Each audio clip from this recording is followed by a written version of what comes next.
श्री स्वामी समर्थ. मी तुमची लाडकी सुवर्णा.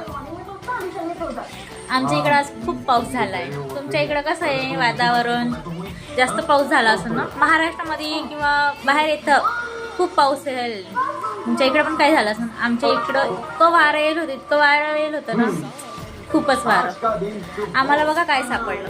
हे ओळखता का तुम्ही मैत्रिणींनो? याला म्हणता बेलफळ. याचा ज्यूस किंवा याचा मुरब्बा पोटासाठी खूप चांगला राहतो बरं गरमीच्या टायमाला. कधी याचा ट्राय केलंय का? एखाद्या वेळेस ट्राय करा बरं. गरमीच्या सीझनमध्ये खूप छान आहे खाणं, खूप मस्त लागतं आणि पोटासाठी तर एकदमच थंड देतं. तुम्हाला याचं ज्यूस वगैरे की मुरब्बा कसं बनवता ते बघणं असं तर पुढच्या व्हिडिओला मी तुम्हाला सांगेल की कसं बनवायचं. ठीक आहे, बाय.